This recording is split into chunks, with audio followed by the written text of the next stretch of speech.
오늘은 478 호흡법에 관하여 설명을 드릴까 합니다. 우리가 이렇게 긴장되거나 예민해져 있을 때 혹은 이렇게 흥분되어 있을 때 심호흡을 하거나 복식 호흡을 하고 나면 마음이 편안해지는 경험을 해보신 적이 있을 겁니다. 그리고 불면증을 겪고 있는 분이라면 복식 호흡에 관해 한두 번 정도는 들어보셨을 텐데요. 일반적인 심호흡이나 복식 호흡보다 조금 더 몸을 이완시켜주는 효능이 더 좋은 호흡법을 하나 소개해 드릴까 하는데, 그게 바로 이 478 호흡법입니다. 블로그나 카페, TV 등을 통해서 이미 많이 알려져 있긴 한데요. 저도 한번 TV에서 이렇게 소개를 시켜드리긴 했었고요. 이 호흡법이니까 다 비슷비슷하겠지 하고 그냥 이렇게 지나쳐버린 분들이 많으실 것 같아가지고 다시 한번 더 설명을 드려볼까 합니다. 이 호흡법은 하버드 대학교 교수인 앤드류 와일이라는 분이 개발한 호흡법으로서요. 그 방법 자체는 아주 간단합니다.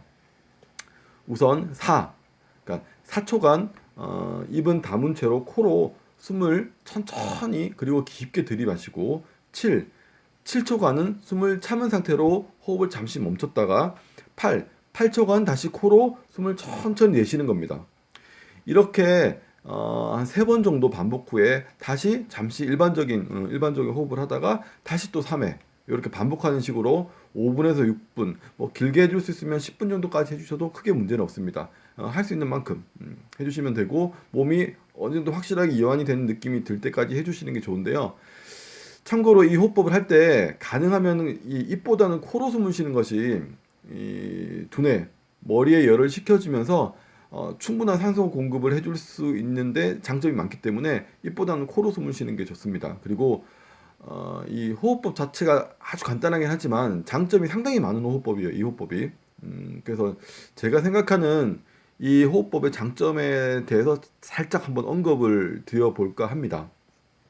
우선 첫 번째로는 그 숫자를 세면서 호흡의 과정에 어떤 집중을 하기 때문에 단순하게 그냥 복식 호흡을 하는 것보다는 의념을 한 곳에 모으기가 훨씬 더 쉽습니다. 그러니까 집중하기 쉽다라는 거죠.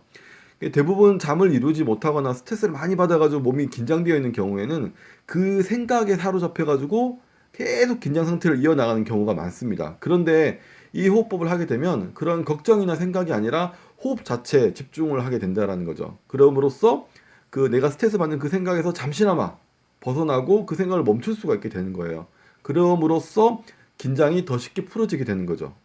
또 하나는 두 번째로 숨을 들이마시는 시간보다 숨을 내쉬는 시간이 2배 정도 더 길다는 점입니다. 4초, 8초죠. 그죠? 기본적으로 사람이 불안하거나 긴장할 때 이 호흡 패턴을 보면은 숨을 들이마시는 시간이 숨을 내쉬는 시간보다 2~3배 정도 더 깁니다. 거의 이런 식이죠. 이런 식으로. 숨을 더 많이 들이마시는 쪽의 패턴이 어떤 더 집중되게 되는데요. 이런 호흡을 하게 되면은 나도 모르게 심장 박동이 더 빨라지면서 더 많은 산소를 요구하기 때문에 어떻게 보면은 그런 어떤 호흡에 의해서 나타나는 생리적인 현상이긴 하지만 이로 인해서 과호흡 상태가 만들어지게 돼요. 그렇게 되면 어떻게 되냐면 어지러워요, 두근거려요, 불안해요, 숨 쉬는 게 오히려 더 힘들어져요, 식은땀이 나요. 마치 그 공황장애 증상과 비슷한 상황이 만들어지기도 하는 거예요. 그래서 이렇게 숨을 내쉬는 시간을 더 많이 해줌으로써 긴장된 상태의 반대적인 호흡, 그렇게 호흡을 해줌으로써 이완 상태를 오히려 인위적이긴 하지만 좀 억지로 속이면서 만들어주는 거예요. 호흡이 바뀜으로 해서 내 몸도 나는 지금 이완 상태구나라고 착각을 하게끔 만들어서 긴장을 풀어버리는 거죠. 세 번째로는 숨을 참는 시간이 있어요. 7초 정도, 그죠? 그렇게 숨을 참음으로써 숨을 내쉬는 호흡을 더 길게 할 수 있도록 도와준다는 점입니다. 일반 복식 호흡이나 심호흡 같은 경우에는 중간에 숨을 참는 시간이 없어요. 그래서 숨을 들이쉬고 내쉬는 과정만 있는데 이 호흡법은 특이하게 7초간의 숨을 참는 과정이 들어가 있습니다. 가볍게 따라 해보시면 아시겠지만 생각보다는 숨을 참는 게 어려워요. 그런데 그렇게 숨을 참음으로써 숨을 내쉬는 것이 훨씬 더 길게 잘 내쉬어진다는 걸 느끼게 될 거예요. 이렇게 숨을 참음으로써 호흡을 길게 더 오랫동안 내쉴 수 있게 해주기 때문에 그 심신의 이완은 더욱더 극대화되게 되는 거죠. 또 네 번째로는 방법 자체가 그렇게 어렵지 않다는 것입니다. 복식 호흡의 경우에는 배로 숨을 쉬지 않아 봤던 분들은 배로 숨 쉬는 게 잘 안 된다는 얘기를 많이 하세요. 특히 긴장이나 불안 등으로 전신의 근육이 바짝 긴장되어 있는 분들은 배 근육을 그렇게 활용하는 게 어려워져 있어요.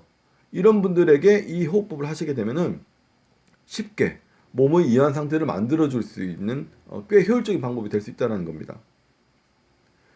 불면증을 앓고 있는 분들이 잠자리에 누웠을 때 나도 모르게 잠에 대한 걱정을 하면서 가슴이 두근거려요, 불안해요. 그럴 때 그냥 편안하게 숫자에 집중하면서 호흡에 집중하면서 이 호흡법을 한번 활용해 보시면 좋겠습니다. 단 이 호흡법을 하면 잠을 잘 수 있다는 생각을 하면서 자꾸 잠 자체에 다시 집착하시면 안 돼요. 그러면 이게 의미가 없어져 버려요. 그러지 마시고 정말로 숨 쉬는 것과 그 숫자 478, 478, 478 그 숫자에만 집중하는 것이 중요하다는 점은 꼭 명심하셔야 합니다.